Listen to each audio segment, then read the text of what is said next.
Mizo Black Panther channel ha lo lom le vek che u trom chu subscribe le share kha min lo thei ngil sak to lo la an video a hian savom mihring ta na a hlawm zia le film khurangai zia te kan en ho don ani ole tunai chu savom chungchang hi lar khop ma savom hi ram salian le lawm tak mai lul box si kol box si ni savom hi ruan muang viau angin lang ma se atruan hi amuang hran lo ni ama hi aliana muang angin alanga ama ro chu amuang lem lo ni ti kha kar soilang mai ani e tuna pokhian khi sakai ne khena in bei rap rapa sakai khianin hi angam lo zok ma ani kumtin mai hian savom se hi an om zia savom se to hi chu an mel te po hi amoi hara savom hi khoi fin nan hara an ram sa tak ani porin ama singtan hian an hlawm khop mai a khuwa khir hian nga ya an sa te tui phian le nga la vok ang dewa avul tur te po hian ni vul chi ani ama ro chu vok in anga a in hi sakchi ni lawa savom in hi chu thir hung tlat anga ya chuak thei lo tur ati anga ni singtan an hlawm ma chu bang chuan chu zaran vak chi hi ani lawa lo nei mi tan la lawa chuin an chim om box si thai hian lo suwa sama an suwa sam la hian an mani ei sen lo ti mai ang tiang te thleng hianin an khoi chefak vak mai box si nia thingkang lo nei mi tan chuanin lawm deuh mai nia savom hi chu bang chuanin thingkang lampang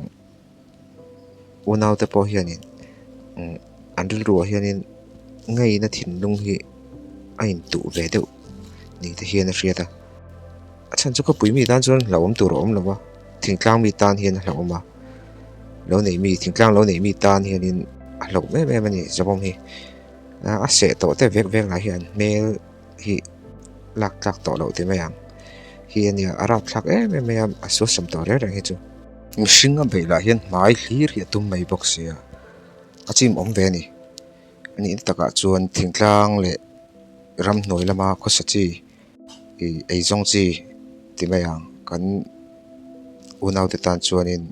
huat lo hi har ve don ani kan ti ni tin mizo te tan hian savom sa hi chame tui tak hi ani hrim maya ma lai atang to in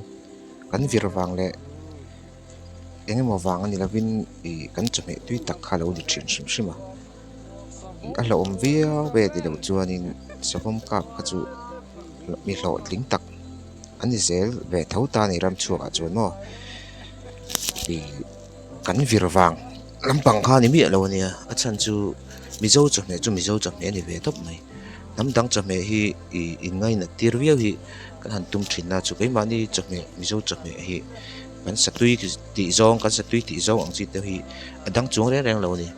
chu man lai chuanin mizo te hian ram sai kain nga na zo ka nia tuna chuan forest te an ran om chawa ram sa hum hal na dan te aram chuak chawa ta khan mizo te ram sai kan ek tam to lawa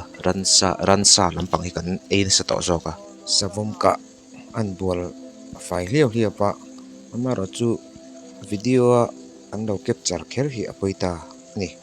kopui lama cheng te po hian thingtlang unau te ta na hlawm na chu an lo ka ani pon ngai na thiam na te po hi kan ril ru chon omin karinga ama ro chu thunei tu te lampang ril ru ero chu ani hau lawanga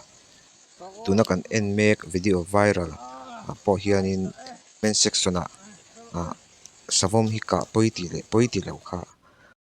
an in zat thuak angem o ti turania ma se heng hi danin arem ti tla silo wang khan video ti viral emo ti natemo tha emo kha phal lo ania chu bang chuanin tuna abol fai tu po hi fir submita jan mek ani oma chungte chu kan mi puiten dan phal lo ani ti kan ril ruwa kan von reng hi tha ama ro chu imhring ta na hla om le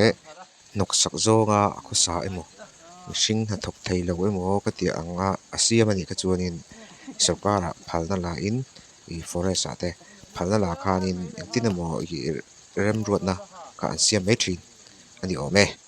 sti ni lewa man la ya kan